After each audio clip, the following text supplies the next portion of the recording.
जय भीम। या निमित्ताने जी चर्चा करणार आहोत ती चर्चा आपल्या देशामध्ये 18व्या लोकसभेचं जे इलेक्शन होऊ घातलेलं आहे, निवडणूक होऊ घातलेली आहे, त्याविषयी आपण बोलणार आहोत। पहिलं इलेक्शन या देशामध्ये 1952 मध्ये झालं। त्यानंतर 16-17 इलेक्शन आपल्या देशामध्ये झालेत केंद्राचे। अरे हे इलेक्शन आता या सगळ्या इलेक्शनपेक्षा, सगळ्या निवडणुकीपेक्षा वेगळं आहे, कारण या निवडणुकीमध्ये, या लोकसभेच्या निवडणुकीच्या निकालावर या देशाच्या लोकशाहीचं भवितव्य ठरणार आहे। या देशातल्या संविधानावर अवलंबून असणाऱ्या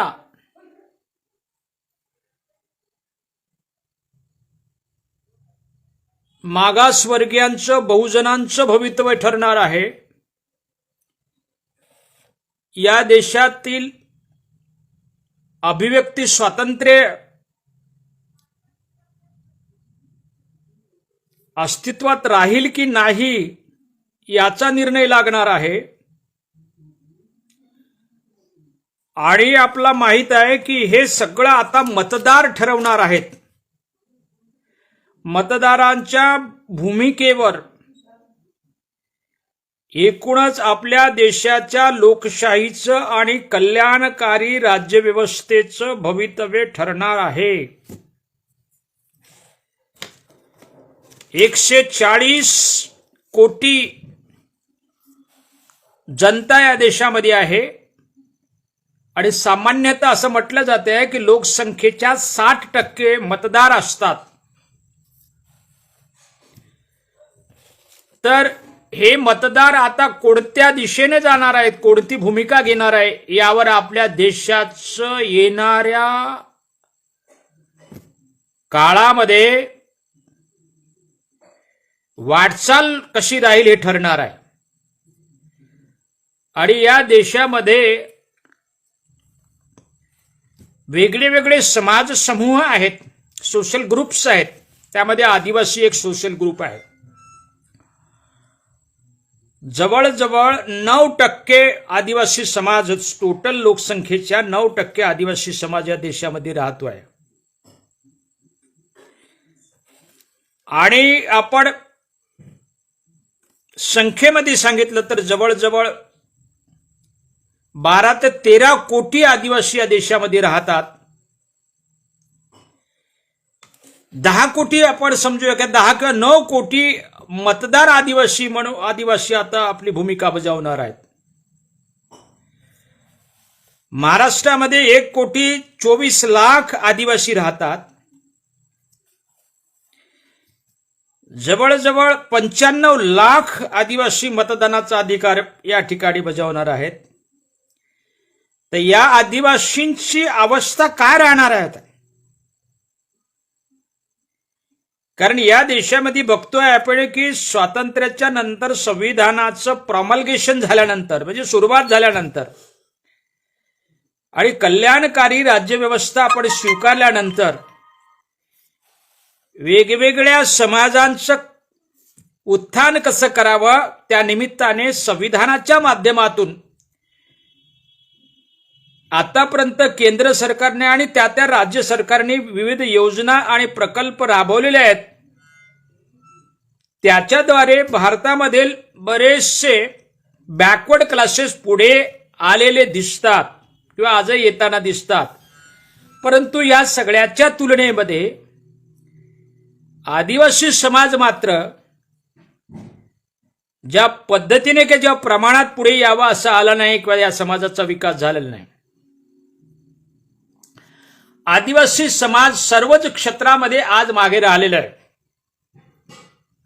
मग अशा अवस्थेमध्ये आपल्या या निवडणुकीच्या माध्यमातून भारतीय जनता पार्टीचा जो डाव आहे की या देशामध्ये लोकशाही ठेवायची नाही. लोकशाही ठेवायची नाही म्हणजे काय? स्वातंत्र्य, समता, बंधुत्व, न्याय ही जी मूल्ये आहेत आणि या मूल्यांचा जो मानवी जीवनात आतापर्यंत वेगळ्या वेगळ्या समाज समूहाच्या जीवनामध्ये कायद्याच्या द्वारे, संविधानाच्या द्वारे उपयोग करण्यात आला आणि या मूल्यांचा प्रत्येक घटकाला कसा फायदा होईल ते आपण मागील 70 वर्षात पाहिलंय. परंतु या 10 वर्षामध्ये लोकशाहीच्या या कल्याणकारी आणि उदात्त मूल्यांची पायमली होताना दिसते आहे. आणि म्हणून ही निवडणूक आहे, हे इलेक्शन जे आहे, हे अत्यंत महत्वाचं इलेक्शन आहे, अत्यंत महत्वाची निवडणूक आहे. महत्वाची काय आहे मित्रांनो माहित आहे काय? या 10 वर्षात मोदी सरकारने आणि त्या राज्यातल्या त्यांच्या सरकारने त्यांचे ट्रू कलर्स काय आहेत, खरे रंग काय आहेत, त्यांना हा देश कुठे न्यायचा आहे,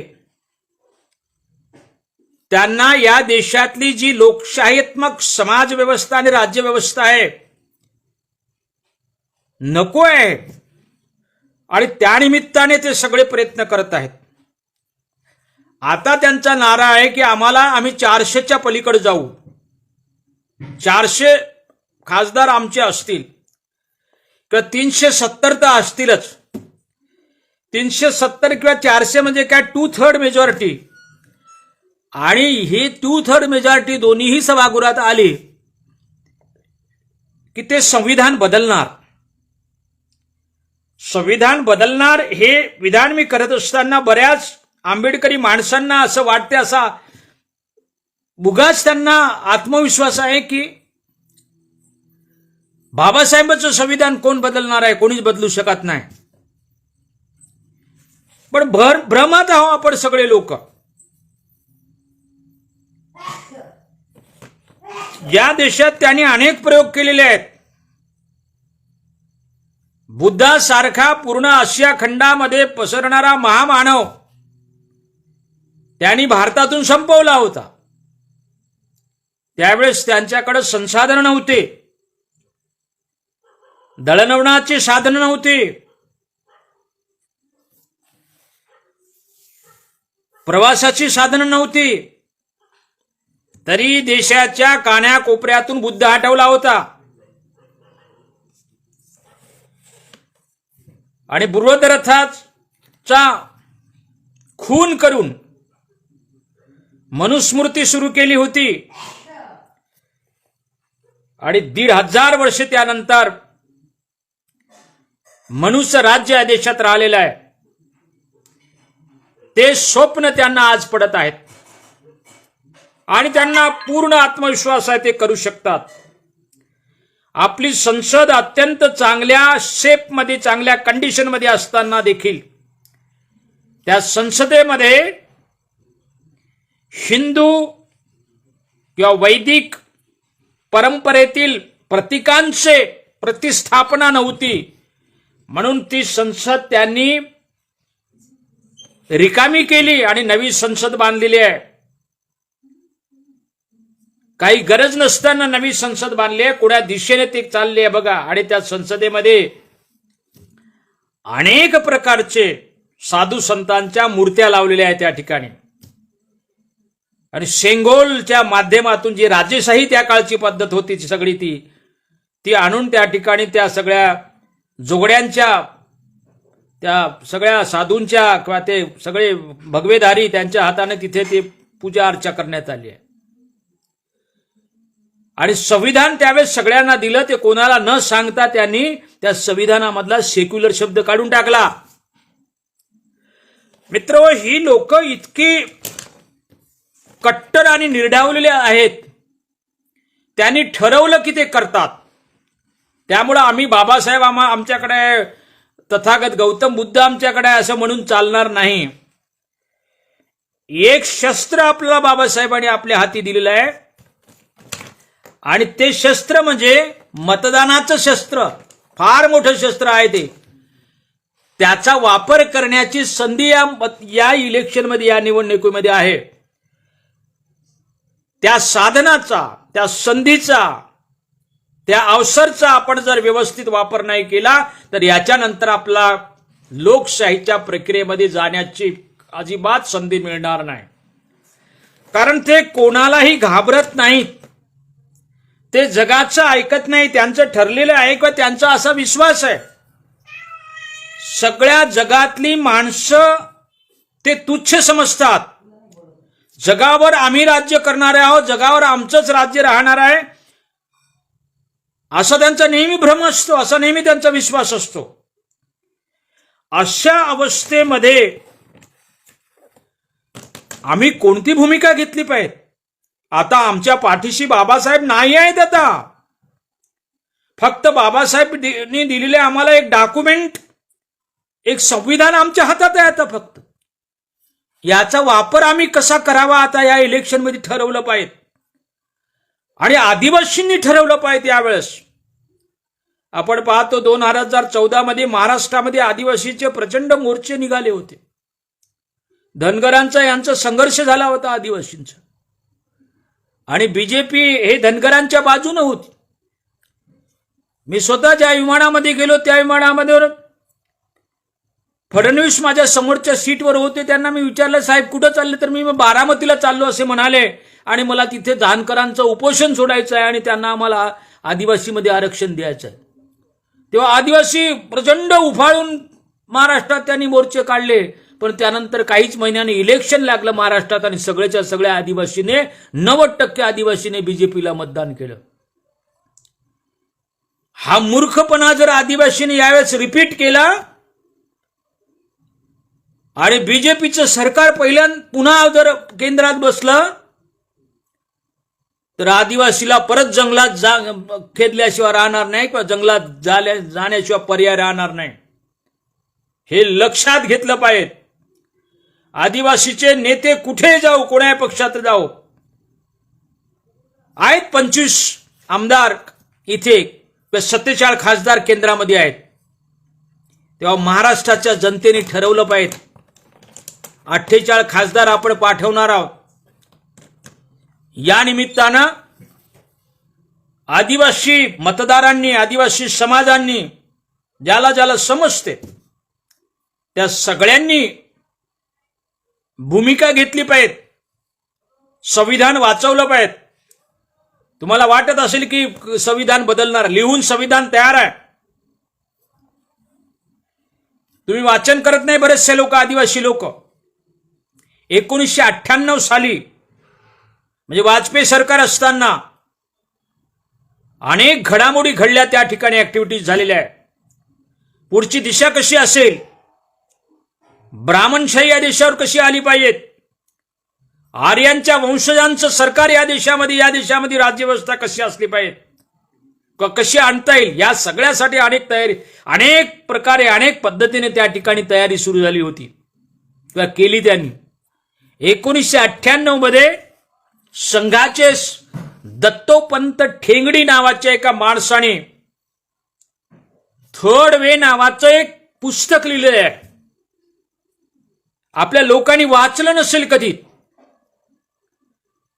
त्या थर्ड वे मध्ये संविधान कसं बदलावं म्हणजे तयारी आतापासून नाही आहे.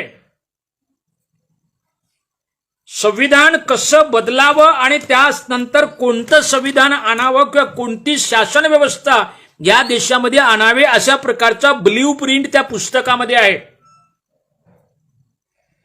आणि पुस्तकभर त्यांनी वारंवार सांगितलं आहे की या देशाला लोकशाही सूट नाहीये, या देशात लोकशाही चालणार नाही, का लोकशाही काही पचनी पडणारी नाहीये, की आपल्या भूमीत आपली जी काही समाज व्यवस्था आहे, धर्मव्यवस्था आहे, अर्थव्यवस्था आहे, शिक्षणाची व्यवस्था आहे, या सगळ्या पार्श्वभूमीवर आपल्या देशात लोकशाही ही शासन व्यवस्था योग्यच नाही आहे. आणि म्हणून त्यांनी म्हटलं आहे की या देशामध्ये ही जी लोकशाही आणली बाबासाहेबांनी ते वेस्टमिनिस्टर लोकशाही आहे. म्हणजे ब्रिटिशांच्या त्या समाज व्यवस्थेमधली त्या राज्य व्यवस्थेतली उसणी घेऊन ही लोकशाही आणली आहे आणि हिला सुशोभित करण्यासाठी इतर देशातले काही तत्व बाबासाहेबांनी घेतलेले आहे. अशा प्रकारचा विचार त्या दत्तोपंत ठेंगडीने मांडले आहे. मग कोणती समाज व्यवस्था या देशामध्ये हवी आहे किंवा कशी समाज व्यवस्था हवी आहे त्यांनी एक प्रोग्राम दिलेला आहे. ग्राम पातळीवर म्हणजे खेड्यातल्या प्रत्येक खेडे किंवा खेड्यातला क्लस्टर असेल त्या सगळ्या खेड्यातल्या नागरिकांनी त्या क्लस्टर किंवा 2-4 खेड्यातल्या नागरिकांनी त्या कुठल्या तरी एका गावातला किंवा एका गावातला एक शहाणा माणूस उच्च समाजातला सर्वानुमते त्याला मुख्य बनवायचं. त्या गावाचं मोठं गाव असेल किंवा 2-4 गाव आणि त्याला ग्रामपाल म्हणायचं. ग्रामपाल. मग या ग्राम सगळे वेगळे वेगळे मग समजा झाले का तहसील म्हणले 10-20 गावं असतील किंवा 100 गावं असतील त्याचे म्हणजे 25 गावं असतील याचे 25 ग्रामपाल झाले. या 25 ग्रामपालांनी तहसीलच्या लेवलला एक शहाणा माणूस किंवा त्यांच्या वरच्या समाजातला एक माणूस निवडायचा. त्याला तालुका पाल म्हणायचं. या तालुका पालांची मग पुन्हा दुसरी एक मीटिंग होईल किंवा एक संघटन होईल. त्या तालुका पालाने एक जिल्हापाल निर्माण करायचा आणि मग या सगळ्या जिल्हापालांनी मिळून एक राज्याच्या लेवलवर राज्यपाल निर्माण करायचा आणि देशातल्या सगळ्या राज्यातील राज्यपालांनी एक केंद्रामध्ये राष्ट्रपाल निर्माण करायचा आणि तो असेल आपल्या देशाचा मुख्य. आणि मग हा ज्याला प्रेसिडेन्शियल डेमोक्रेसी जेव्हा वाजपेयीच्या सरकारमध्ये चर्चा झाली होती की हे लोकशाही नको आम्हाला प्रेसिडेन्शियल लोकशाहीच आहे अध्यक्षीय लोकशाही आहे. तर हा मुख्य अध्यक्ष तिथे राहील ज्याला राष्ट्रपाल म्हटलं जातं जाईल आणि राष्ट्रपालाला एक काउन्सिल ऑफ स्टेट जे असेल एक सल्लागार मंडळ असेल त्याला म्हटलं गेलं आहे गुरुकुल मंडळ.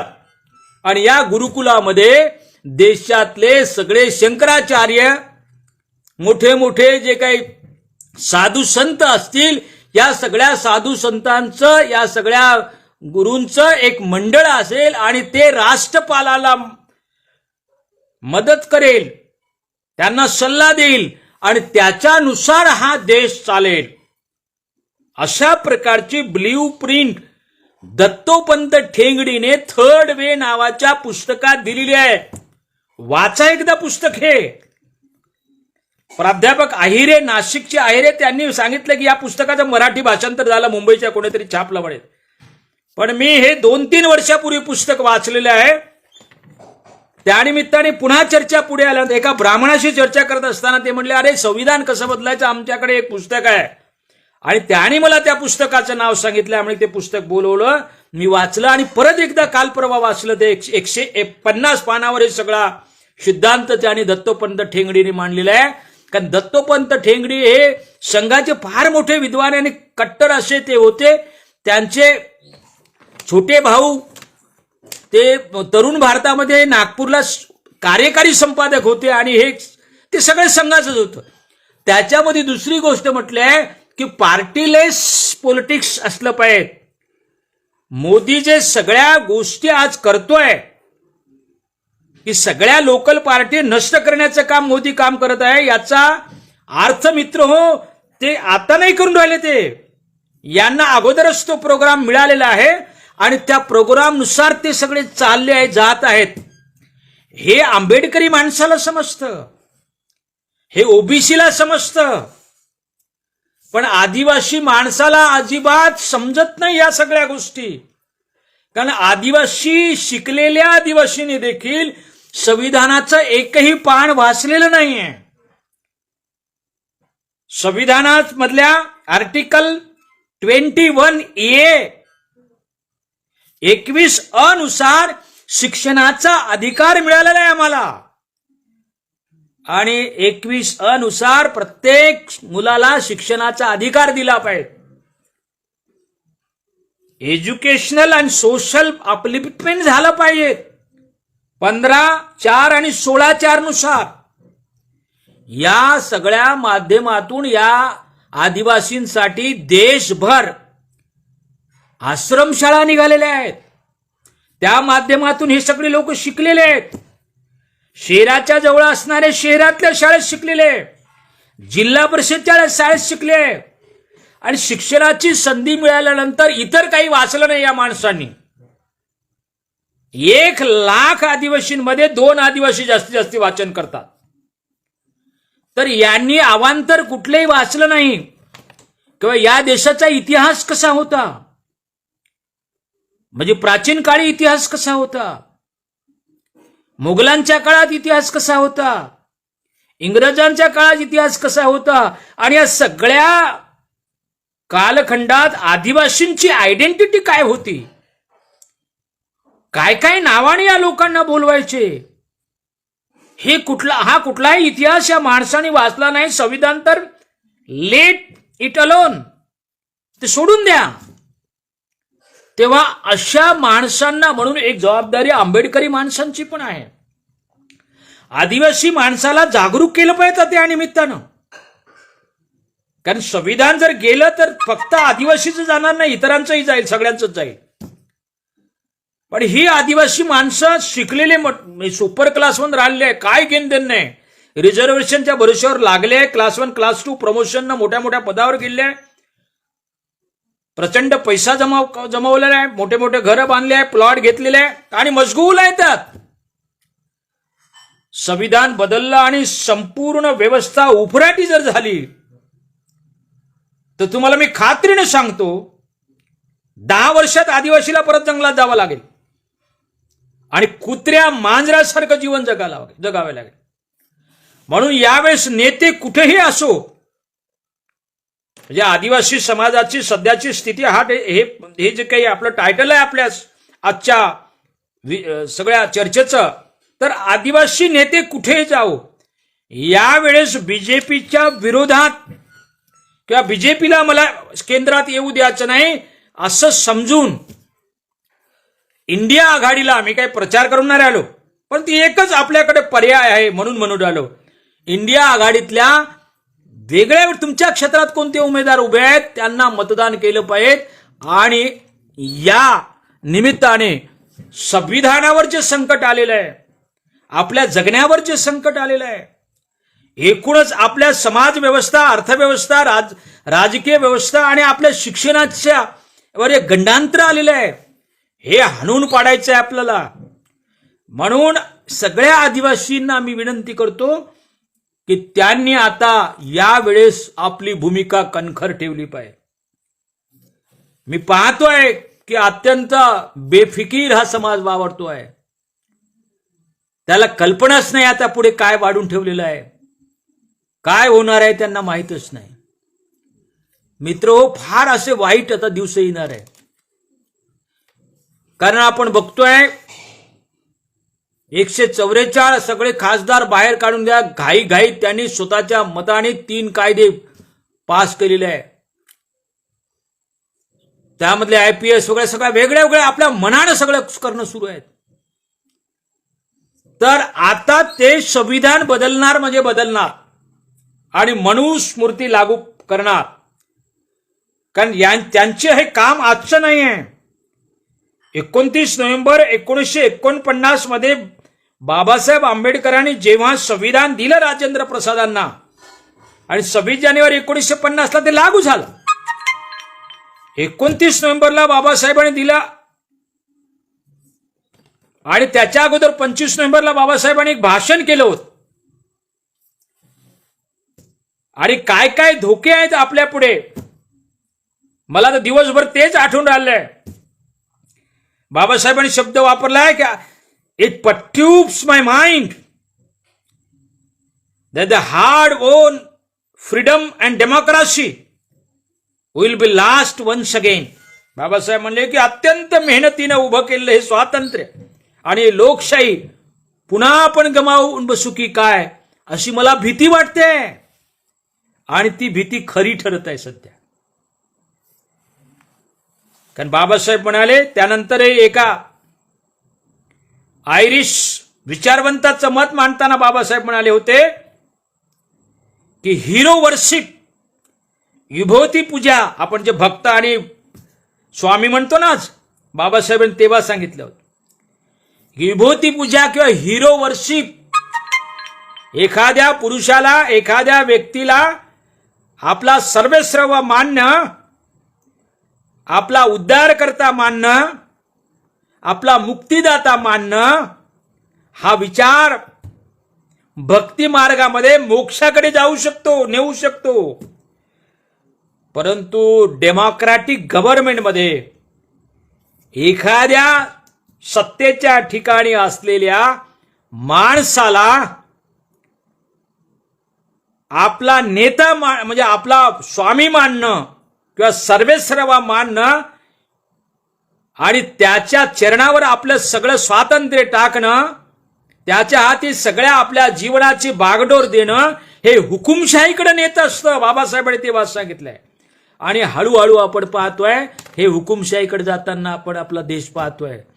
आणि संविधान बदलून त्यांना मनुस्मृती लागू करायची आहे. म्हणून बाबासाहेबांनी 29 नोव्हेंबर 1949 आपल्या प्रियम्बलमध्ये जसं सांगितलंय, तर 30 नोव्हेंबरलाच संघाच्या ऑर्गनायझेशन मध्ये, मी याच्या अगोदर आपल्या याच्यावर पेजवर बोललोय ही गोष्ट, 30 नोव्हेंबरला संघाचे त्या काळचे गोलवळकर जे काही हे होते, गोलगोलकर म्हणतो मी त्यांना, गोलगोलकर यांनी लेख लिहिला होता ऑर्गनाइज मध्ये. आणि त्या लेखामध्ये सांगितलं की हे संविधान आमचं नाही आहे, कारण या संविधानामध्ये मनुस्मृतीचे नियम नाही आहे, या संविधानामध्ये मनुस्मृती नाही आहे. आणि तेव्हापासून त्यांनी ते सगळं काम सुरू केलंय. मित्र, आज नाही केलं हे सगळं काम. आणि बंच ऑफ थॉट जर गोलवळकरांचा वाचला तुम्ही, त्याच्यात तर सगळं लिहिलंय की हे संविधानामध्ये जे काही फेडरलिझम आहे, जे संघ राज्य पद्धती जी आहे, हे आम्हाला मान्य नाही. म्हणजे केंद्रामध्ये एक केंद्रीय सत्ता असेल, स्ट्रॉंग सेंटर असेल, बाबासाहेब म्हटले, आणि या देशामध्ये राज्य असतील ते राज्य सरकार पण असतील. यालाही बाबासाहेबांचा एक फार मोठा तर्क होता, कारण या देशामध्ये 570 संस्थानिका होते. या संस्थानिकाला जर आपण नाराज केलं, त्यांची सत्ता सगळी हिसकावून जर घेतली स्वातंत्र्याच्या नंतर, संविधानाच्या नंतर, तर हे संस्थानिका बंड करतील आणि या देशाचे 400 तुकडे होतील, बाबासाहेबांनी सांगितलं होते. म्हणून या संस्थानिकांना देखील आपण सत्तेमध्ये शेअर दिला पाहिजे, सहभागी केलं पाहिजे. म्हणून राज्य सरकारांची निर्मिती केली. इंग्रजांच्या काळात 46 मध्ये जसं प्रोव्हिन्शियल गव्हर्नमेंट होते किंवा प्रेसिडेन्सीज होते, जसं Bombay presidency, Madras presidency, central province, Bengal province, हे सगळे होते. तर बाबासाहेबांनी एक राज्यांची राज्यव्यवस्था, राज्य देखील असतील, स्टेट असतील आणि स्टेटचे गव्हर्नमेंट असतील.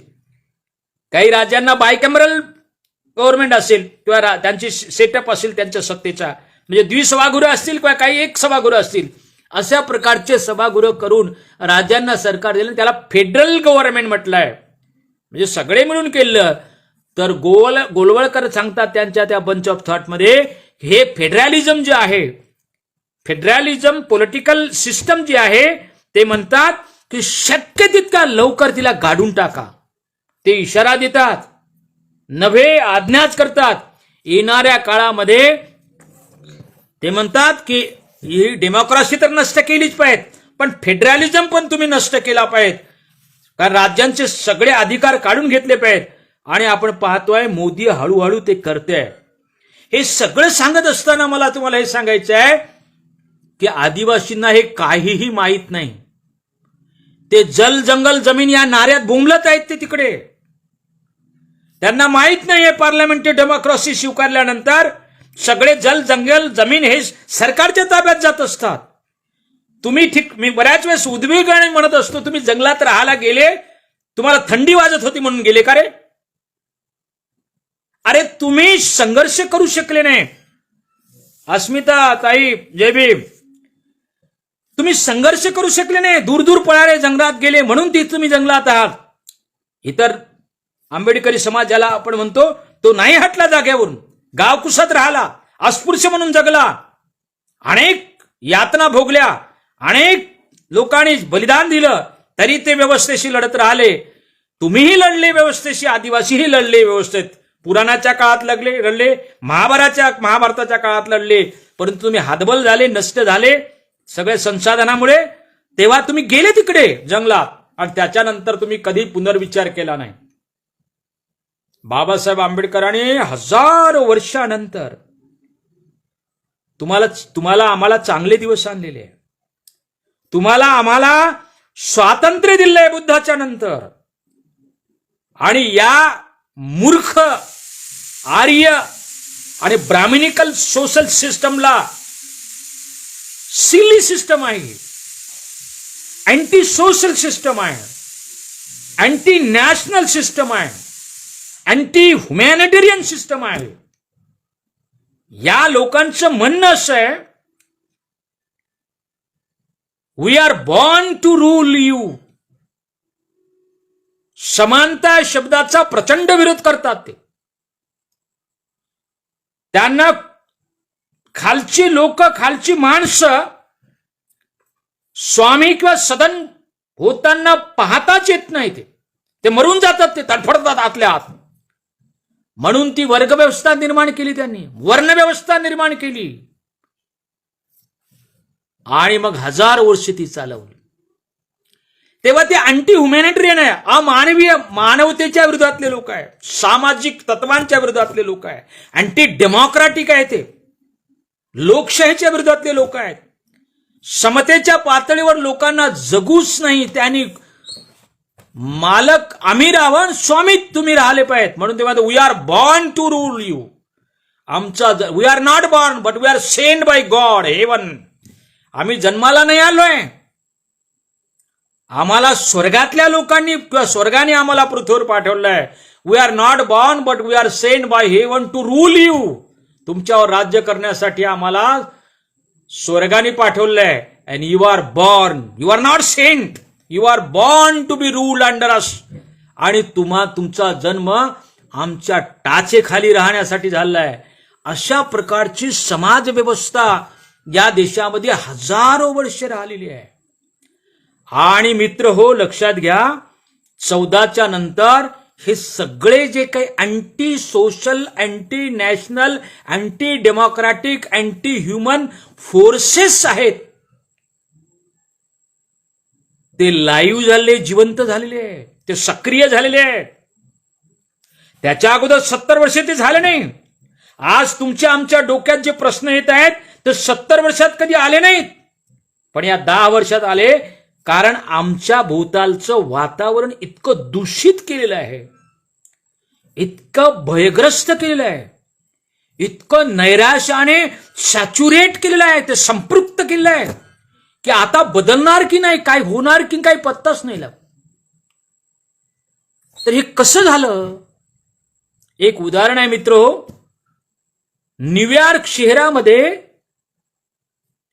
2 दिवसासाठी लाईन गेली होती आणि प्रचंड त्या ठिकाणी त्या 2 रात्रीमध्ये प्रचंड चोऱ्या झाल्या, खून खराबे झाले, बलात्कार झाले, लुटमार झाली, डकेत झाले. मग न्यूयॉर्क शहरातली माणसं, जाणकार माणसं, अनेक विचारवंतांना, साहित्यिकांना, वैज्ञानिकांना आणि तत्वज्ञानांना विचारत होते की हे सगळेच्या सगळे जे लफंगे होते, चोर होते, दरोडेखोर होते, खून खराब करणारे होते, अत्याचार करणारे, हे आतापर्यंत कुठे होते? इतक्या संख्येने ते कधी दिसले नाही. आतापर्यंत कुठे होते? कुणाला उत्तर देता येत नव्हतं. तेव्हा एक मानसशास्त्रज्ञ पुढे आला आणि म्हणाला, हे सगळेच्या सगळे लफंगे, चोर, दरोडेखोर, खूनी उजेडात लपून बसले होते आणि अंधार होता सगळे बाहेर आले. मित्र हो, तंतोतंत या देशात तसंच झालंय. 70 वर्षे या देशामध्ये नॉन बीजेपी सरकार होतं, सेक्युलर सरकार होते, समतेचे आणि डेमोक्रेटिक सरकार होते. या सगळ्या याच्यात ते दबून होते. पण 14ला जसं मोदीचं सरकार आलं, ते सगळेच्या सगळे लफंगे, चोर, गुंडे, बदमाश, अँटी डेमोक्रॅट सगळे बाहेर आले. अनुपम खेर बोलून आला, सिनेमा क्षेत्रातले बाहेर आले. हे सगळे चेहरे आपला आवाज रजिस्टर करू लागले. मग ते सिनेमा क्षेत्र असेल, कला क्षेत्र असेल, गायक असतील, चित्रकार असतील, पत्रकार असतील, वैज्ञानिक असतील, सामाजिक कार्यकर्ते असतील, त्यांचे उद्योगपती असतील, त्यांचे डायरेक्टर प्रोड्युसर असतील, अग्निहोत्री सारखे काश्मीर फाईल बनवणारे, हे सगळेच्या सगळे लोकशाहीच्या विरोधात बोलू लागले, घटनेच्या विरोधात बोलू लागले. टपरट पोरं त्यांच्या घटनेची तुलना चपला जोड्याशी करत आहेत. ते म्हणतात की चपल्या जशा फाटल्यानंतर आपण बदलतो, जोडे जसे फाटल्यानंतर बदलतो, तशी आपण राज्यघटना बदलली पाहिजे. राज्यघटना चौकात फाडून जाळल्या जाते. हे सगळं बीजेपीच्या आणि संघाच्या कृपेने होत आहे. हे माझ्या आदिवासी माणसाला समजत नाही. त्याला काय फरक होतात त्याचं ते टँजिबल होतच नाही, त्यांच्या डोक्यामध्ये कधी रजिस्टर होत नाही. तो जल जंगल जमीन ढेमसा रेला रे रेला नाचण्यात दंग आहे. तो त्याला संस्कृती म्हणते. आम्ही निसर्ग पूजक, आम्ही जंगलचे संस्कृती, जल जंगल जमीन. संपून जातील हे लोक. तुमच्या संपर्कात जर हे लोक आले, त्यांना समजून सांगा की अरे कमळाच्या विरोधात मतदान करा. त्या नागपूरमधले बरेच मोठे मोठे आदिवासी लोक त्या बीजेपी मध्ये बजरंग दलामध्ये काम करताना दिसतात मला. तिकडे पलीकडे इंदोर, भोपाळमध्ये मला अनेक बिल्लांचे पोरं बजरंग दलमध्ये काम करताना दिसतात. शिबी सोरेनच्या कुटुंबातले काल एक सदस्य त्या बीजेपी मध्ये गेला. तो जो मुख्यमंत्री होता सोरेन, जेलमध्ये गेला पण बदलला नाही. त्याच्याच कुटुंबातला एक काल बीजेपी मध्ये गेला. सर्व प्रकारच्या तंत्र, सर्व प्रकारचे षडयंत्र ते वापरत आहेत. मला हे सांगायचंय, प्रकाश आंबेडकर साहेब या निमित्ताने फार ताणून घेऊन राहिले. ताणून घ्यायची वेळ नाही. त्यांनाही सांगा तुम्ही, मी आंबेडकरी चळवळीमध्ये गेले 45 वर्ष वावरत असताना मला थोडासा अधिकार पोहोचतो, म्हणून मी आंबेडकरी जनतेला सांगतो की बाळासाहेब कुठेही जावं, यावेळेस बीजेपीच्या विरोधात भूमिका तुम्हाला घ्यावंच लागेल. विहारात बसा, तुम्ही सांगा जनतेला की महाराष्ट्रामध्ये सपडा साफ झाला पाहिजे बीजेपीचा. त्यासाठी आपण इंडिया आघाडीला मतदान केलं पाहिजे. बरेचसे लोक फेसबुकवर म्हणतात आम्हीच ठेका घेतला का संविधान वाचवण्याचा. असं म्हणू नका. तुम्ही लोक शहाण्या, सुज्ञ, प्रज्ञा आहे तुमच्याकडे, अशी भूमिका घेऊ नका. आमचे आदिवासी, त्यांना तर काहीच समजत नाही. ते स्वतःला वनवासी म्हणून घेण्यात धन्य समजतात. काय म्हणते एक चांगला सुपर क्लासवर माणूस मला म्हणे, काय वनवासी काय आदिवासी सारखंच असते. आपण जंगलात राहिलो म्हणून छोट्या छोट्या गोष्टी असतात मित्र. मी बऱ्याच वेळेस भाषणामध्ये सांगतोय, संस्कृती कशी रुजवल्या जाते. मनुष्याचं टोटल माणूस मध्ये काय, माणसाची व्याख्या जर करतो म्हणलं, समग्र माणूस काय असतो. तो सकाळी उठतो, जेवण करतो, आपले प्रातःविधी करतो, जेवण करतो, कपडे घालतो, आंघोळ करतो, कपडे घालतो, नंतर आपले व्यवहार करतो, सायंकाळी पुन्हा घरी येतो, झोपतो, पुन्हा उद्या तेच. हे म्हणजे माणूस असते का? नाही.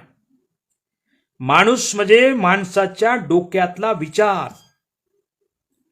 म्हणून तर हिटलरनं म्हटलं होतं, हिटलर जेव्हा सत्तेवर यायच्या अगोदर ते एक मंत्री होते, ते मला 2 खाते द्या, दोन्हीपैकी एक खातं द्या. एकतर मिलिटरी मला द्या किंवा शिक्षण खातं मला द्या. मिलिटरीमध्ये मी मिलिटरी लावून लोकांचे विचार बदलून टाकतो बंदुकीच्या नोकावर. शिक्षण दिलं तर मी अशा प्रकारचा अभ्यासक्रम निर्माण करतो की लोकांचे विचार करण्याची पद्धतच बदलून जाईल.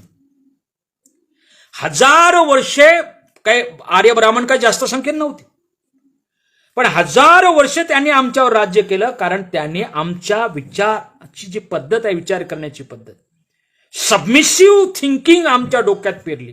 शरणार्थीची मानसिकता एकदा तुमच्या डोक्यात पेरली की तुम्ही ज्याने ती मानसिकता तुमच्या डोक्यात पेरली, तुम्ही त्याच्याच मागे धावत असता, त्याचंच ऐकत असता. ते आज करून हे तर माहीतच नाही आपल्याला. हे नुसतं राजसत्ता उलथापालथा करणे आणि फोडाफोडीचं नाही. आतून त्यांनी इतिहास, सगळे शास्त्र जे बदलण्याचं काम सुरू केलं आहे ते कल्पनेच्या बाहेर आहे, तुम्ही हे करू शकत नाही.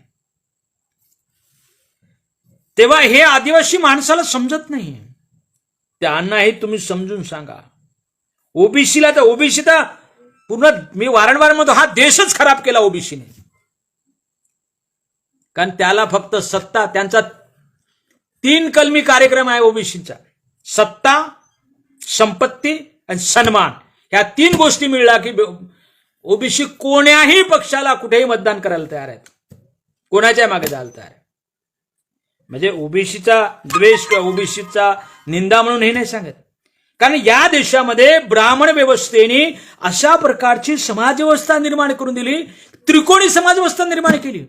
शस्त्रशास्त्र असतात ब्राह्मण, त्याची अंमलबजावणी सांगतात मधल्या वर्गाला, ओबीसीला, किंवा ज्या ज्या स्टेटमध्ये जे जे काय आहे तिकडे कोणी ठाकूर असतील, कुठे बेंगाली बाबू असतील, रेड्डी असतील, इकडे जाट असतील, महाराष्ट्रात मराठा कुणबी असतील, या सगळ्या मधल्या वर्गांना हे इम्प्लिमेंटेशनचं काम देतात. आणि शोषण आणि अत्याचार कोणावर करायचा तर SC ST आणि भटक्यांवर करत राहायचा. मग SC SC भटके लढतील कोण? डायरेक्ट ब्राह्मणाशी लढत नाहीत, ते ओबीसीत लढावं लागेल. मग या दोन्ही मधलं कोणी समजा संपलं किंवा सत्यानाश झाला, संपलं, तरी ब्राह्मण म्हणतात आपलं काहीच गेलं नाही, कारण हे सगळे शूद्र आहे, आपण शूद्रांना शूद्रांच्या विरोधात भांडण करतो, भिडून देऊ किंवा त्यांच्याशी संघर्ष लावून देऊ, आणि जर मेले दोन्हीपैकी एक तर आपलं काहीच जात नाही. हा शूद्र मेला का तो शूद्र मेला आपल्यासारखंच आहे. हे मधल्या जे सुपर शूद्र आहेत, जे स्वतःला समजतात, त्यांना हे समजत नाही. बाहेरच्या देशातही संघर्ष आहे, पण असा नाही आहे. तिथं काळे गोरे डायरेक्ट संघर्ष. आणि एक मुद्दा सांगतो आणि थांबतो. तिथे बदल होत चाललेला आहे, भारतात बदल होत नाही. आणि मोदीने आता तर या सगळ्या प्राचीन मूल्यांना, त्यांच्या जे डिस्क्रिमिनेटरी व्हॅल्यूज आहेत, जे भेदभावावर उभे असलेले मूल्य आहेत, ते सामाजिक असो, शैक्षणिक असो, राजकीय असो किंवा व्यवहाराचे, वर्तनाचे असो, हे सगळे मूल्य त्यांनी रिव्हाइव्ह केले. कारण त्यांचं संघामध्ये एक शब्द वापरला जात असतो, रिव्हायव्हलिझम, कल्चरल रिव्हायव्हलिझम, म्हणजे सांस्कृतिक पुनरुत्थान. सांस्कृतिक पुनरुत्थान म्हणजे काय? तर सगळे जे काही त्यांचे स्क्रिप्चरल व्हॅल्यूज आहेत, धर्मशास्त्रातले जे मूल्य आहेत, ते रिव्हाइव्ह करायचे, पुनर्जीवित करायचे आणि त्यानुसार समाज व्यवस्था चालवायची. तिकडे पण तसं होतं. तिकडं नोहाला 3 मुलं होते आणि नोहाच्या एका लहान मुलाने थोडा गुन्हा केला होता, तर त्याच्या बापाने त्याला शाप दिला होता, तुझ्या पोराच्या पोरं जन्माला येतील ते शैतानाचे असतील, आणि त्याला आफ्रिकेत नेऊन सोडलं असं म्हणतात. आणि आफ्रिकेतले हे सगळे काळे लोक शैतानाची मुलं आहेत, अशा प्रकारचा बिब्लिकल थेरम होता, सिद्धांत होता. हे बायबलमध्ये सिद्धांत होता. 1000 वर्ष हा सिद्धांत त्यांनी मानला गेला. म्हणून बाजारात त्यांना निग्रोंना विकल्या जायचं. परंतु तिथे वैज्ञानिक प्रगती झाली, तंत्रज्ञान आलं, मोठे मोठे दार्शनिक आले, मानसशास्त्रज्ञ आले, त्यांनी शोधून काढले की नाही रे बाबा, हे काही शैतानाचे पोरं नाहीत, हे आपल्यासारखेच माणसं आहेत. आणि मग हळूहळू गोऱ्यांनी त्यांना ऍक्सेप्टन्स देणं सुरू केलं. म्हणून महात्मा फुले गुलामगिरीच्या त्या अर्पण पत्रिकेमध्ये लिहितात की जेव्हा 1862 मध्ये लिंकननी जेव्हा सिव्हिल वॉर झालं त्या देशामध्ये, त्या गोऱ्यांच्या बाजूनं काळे लढत होते. म्हणून महात्मा फुले म्हणतात की काळ्यांच्या बाजूनं गोरे लढणारे, त्या गोऱ्यांना हे पुस्तक माझं अर्पण. पण भारतामध्ये एकही ब्राह्मण अस्पृश्यांच्या बाजूने लढत नाही, आदिवासींच्या बाजूने कधी लढत नाही. तिकडचा सिद्धांत एक डिवाइन थेरी होती माणसाच्या निर्मितीची. ते पण म्हणायचे, हिटलर पण म्हणे ना, I am not born, I am send by heaven. Nordic वंश त्यांचा, जो नॉर्डिक म्हणजे आर्य वंश, तो स्वतः मी आर्यवंशाचा आहे आणि मला स्वर्गातून पाठवलं असं म्हणायचं. तिकडचे सिद्धांत, हे सोशल सिद्धांत किंवा डिवाइन सिद्धांत आता ते कन्फ्यूज झाले, रिमूव्ह झाले. पण भारतातला सिद्धांत दिव्य पुरुषाच्या डोक्यातून ब्राह्मण निघाले, छातीतून क्षत्रिय निघाले, जंघातून वैश्य निघाले, पायातून शूद्र निघाले. हे सिद्धांत आजही शंकराचार्य मानतो, आजही साधू संत मानतात. म्हणून ते तुम्हाला कधीही बरोबरीने ऍक्सेप्ट करणार नाही, बरोबरीची ट्रीटमेंट देणार नाही. म्हणजे आपल्या राज्यघटनेमध्ये जे इक्वॅलिटी आहे ते ऍक्सेप्ट करणार नाही, देणार नाही ती इक्वॅलिटी तुम्हाला. औरंगाबादमध्ये मिलिंद महाविद्यालयामध्ये एक प्राध्यापक शिकवत असताना बाबासाहेब मागच्या दरवाजात जाऊन उभे राहिले आणि ते लोकशाही शिकवत होते. एकदम पाहायला बाबासाहेब आले, बापरे, दचकून गेले ते. त्यांना विचारलं की तू काय शिकवत आहे रे? ते म्हणले मी लोकशाही. म्हणजे सांग मला लोकशाहीची व्याख्या एका शब्दात. त्याला सांगता नाही. बाबासाहेबांनी तिथे व्याख्या सांगितली, उभ्या सांगितली होती. बाबासाहेब म्हणतात डेमोक्रेसी इज इक्वॅलिटी. लोकशाही म्हणजे समानता, आणि ही समानता म्हणजे लोकशाही. हे इथल्या आर्य सोशल सिस्टम चालवणाऱ्या लोकांना मान्य नाहीये. हे आदिवासींना काहीच माहित नाही. हे तर शूद्रांची तर पायातून निर्मिती झाली, पण पुराणामध्ये आदिवासींची निर्मिती कुठून झाली तर त्याने सांगितले आदिवासी निर्मिती गुद्धद्वारातून झाली आहे. 5वा सिद्धांत आहे तो. मी माझ्या आदिवासी अस्मितेच्या पुस्तकात लिहिलं पण आहे 10 वर्षापूर्वी. आदिवासींची निर्मिती हे गुद्धद्वारातून झाली आहे त्या महापुरुषाच्या. म्हणजे विष्टे समान समजणारा हा या देशातले ब्राह्मणिकल व्यवस्था आदिवासींना विष्टा समजते, तरी आम्हाला अक्कल नाहीये. मी ओरडून रोज अनेक माध्यमावर सांगत असतो, जे लोक बदलत नसतात ते बर्बाद होत असतात. डायनोसॉर्स बदलला नाही, बर्बाद झाला. प्लॅटोपस नावाचा प्राणी बदलला नाही, बर्बाद झाला. वुली मॅमथ, ऑस्ट्रेलिया खंडात रशियात असणारा प्रचंड केसाळ हत्ती बदल करून घेतला नाही, त्याला वुली मॅमथ म्हणतात, संपुष्टात आला. डोडो नावाचा पक्षी बदलला नाही, संपुष्टात आला. नियंडरथल नावाचा पहिला मानव, म्हणजे त्याच्या अगोदर होते त्या मधला मानव, त्यांनी बदल करून घेतला, संपुष्टात आला. आपण होमोसॅपियन आहोत, आपण बदल करून घेत असतो वारंवार. जल, जंगल, जमीन, ढेमसा, रेला याच्यातून बाहेर या. आता तुम्हाला जर जगायचं असेल, तगायचं असेल, शिल्लक राहायचं असेल मागे, तर तुम्हाला शेवटी 2 वाक्य सांगतो. बाबासाहेब आंबेडकरांच्या विचाराने आदिवासीने गेलं पाहिजे, बुद्धाच्या विचाराने आदिवासीने गेलं पाहिजे, आणि आंबेडकरी समाज आणि आदिवासी समाज या दोन्ही समाजाने खांद्याला खांदा लावून या देशातली लोकशाही, या देशातले स्वातंत्र्य, समता, बंधुता, न्याय, फ्रॅटर्निटी वाचवली पाहिजे. बाबासाहेब म्हणतात की, बाबासाहेब आणखी एका ठिकाणी democracy is another name of fraternity. बंधुता हे लोकशाहीचं दुसरं नाव आहे. मित्र हो, तुम्हाला कधीही बंधू म्हणून भारतीय माझे, मी भारतीय आहे, भारतीय माझे बांधव आहेत, नाही नाही नाही, कधी मटेरियलाइज झालं नाही. That cannot translated into reality. ते सत्यात कधी उतरलं नाही. कारण दैवी सिद्धांत आहे की हे पायातूनच झाले, हे विष्ठेसारखे जन्माला आले. जोपर्यंत आम्ही हा सिद्धांत नष्ट करणार नाही तोपर्यंत या देशामध्ये समानता येणार नाही, युद्ध संपणार नाही. आमचं सतत युद्ध सुरू आहे. सनातन व्यवस्थेशी सुरू असलेलं युद्ध सनातन आहे, ते संपणार नाही कधीच. म्हणून प्रत्येक पिढीला लढावं लागेल, प्रत्येक माणसाला लढावं लागेल. आणि म्हणजे भटके आहेत, आदिवासी आहेत, आंबेडकरी समाजातले लोक आहेत, ह्या सगळ्या लोकांनी मिळून एकत्र आलं पाहिजे, लढलं पाहिजे, संविधान वाचवलं पाहिजे. हे जर आपण करू शकलो तर आपला चांगले दिवस आहेत.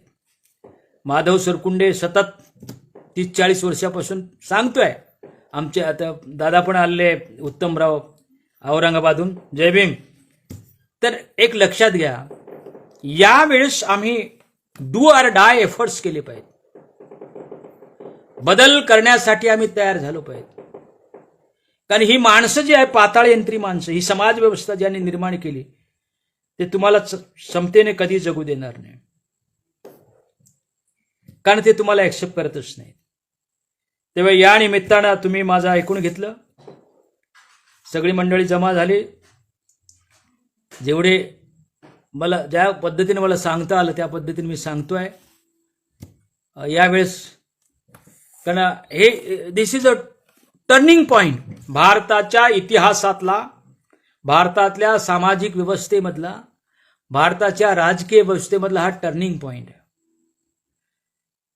कारण त्यांना रक्तपात काहीच वाटत नाही, त्यांना हिंसा काहीच वाटत नाही.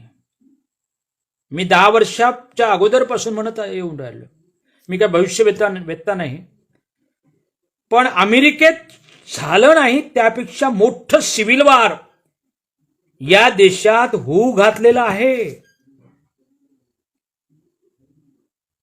कारण संविधान बदलल्यानंतर या देशातले माणसं जे आहेत संविधानावर विश्वास ठेवणारे ते रस्त्यावर येतील. आणि मिलिटरी त्यांच्या हातात आहे, पोलीस त्यांच्या हातात आहे. ते तुमच्यावर गोळ्या झाडतील. संघर्ष मोठा होईल यावेळेस. तो संघर्ष टाळायचा असेल तर बॅलॉट पेपर मधलं युद्ध आम्ही चांगल्या पद्धतीने लढला पाहिजे. ईव्हीएम मशीन मधलं आम्ही युद्ध चांगल्या पद्धतीने लढला पाहिजे. कारण तो अधिकार आम्हाला दिलेला आहे. त्या थर्ड वे मध्ये हेच सांगितलं आहे की मतदानाचा पण अधिकार नको या लोकांना.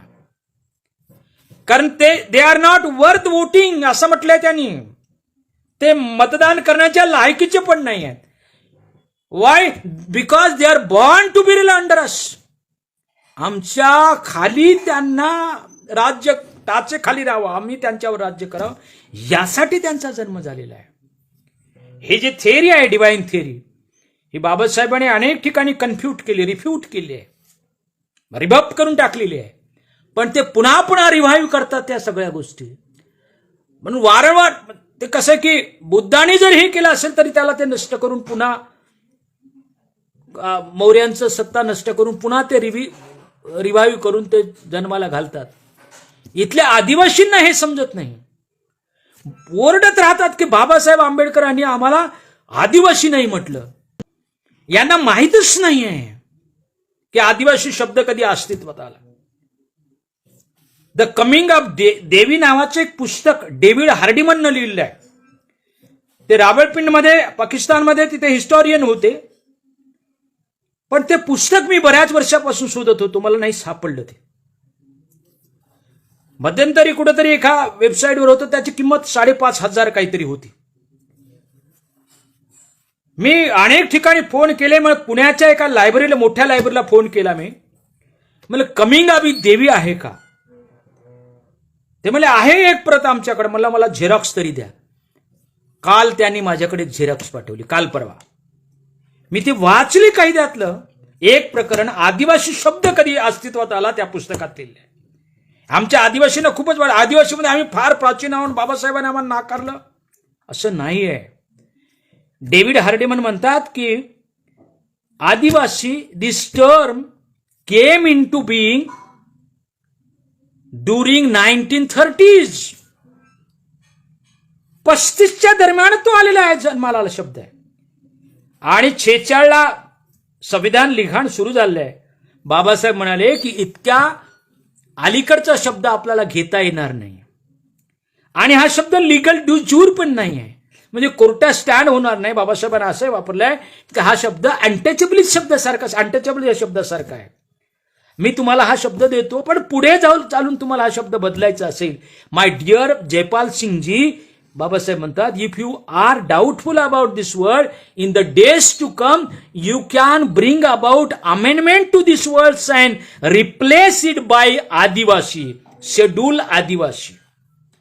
47 आपले खासदार जग मारतात का तिथे? काय करतात हे सगळे लोक?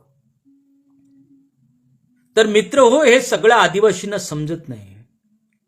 माझ्यासारखा माणूस एक सारखा ओरडत राहतो. मी माझ्या हाती फक्त ओरडणंच आहे, दुसरं काही नाही. तर हे सगळं, आणि मी जिवंत आहे कारण मला हे सगळे आंबेडकरी माणसं आहेत, आंबेडकरी मित्र आहेत, ते किमान थोडं अप्रिशिएट करतात मला की नाही सर तुमची लाईन बरोबर आहे. म्हणून दोस्त हो, आदिवासींना सांगतो, म्हणून दोस्त हो, जगण्याची बाराखडी शिकत असताना युद्धाची कलाही शिका. म्हणून दोस्त हो, जगण्याची बाराखडी शिकत असताना युद्धाची कलाही शिका.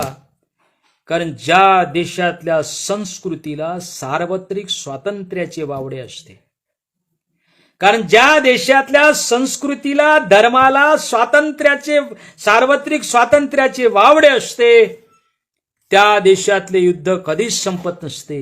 फरक इतकाच की कधी ते शस्त्राचे तर कधी ते शास्त्राचे असते. शस्त्राचे युद्ध नसलं तरी संविधान शास्त्राचे हे युद्ध आहे, बॅलॉट पेपरचं युद्ध आहे, ईव्हीएम मशीनचं युद्ध आहे, आणि हे युद्ध आपण लढलं पाहिजे. तुम्ही सुरक्षित जगण्याचा प्रयत्न करू नका. इथे आमच्या जगण्याला आणि मरण्यालाही युद्धच पर्याय आहे. आता मी बऱ्याच आमच्या आदिवासीला सांगतो, तुम्ही कसे रे एवढे श्रीमंत असून, बऱ्याच नोकरीवर असून तुम्ही प्रभात फेरीतही चिलखत घालून फिरता. मी रणांगणच पांघरून रणांगणच पांघरून मी शत्रूच्या सीमेवर उभा होतो युद्धाच्या प्रतिषेध. लढावं लागेल तुम्हाला. निग्रो लढले तिथे. हॅरियट ट्यूबमन नावाची बाई, तिला रोग होता प्रचंड. दिवसातून एकदा कधीतरी ती बेहोश पडायची.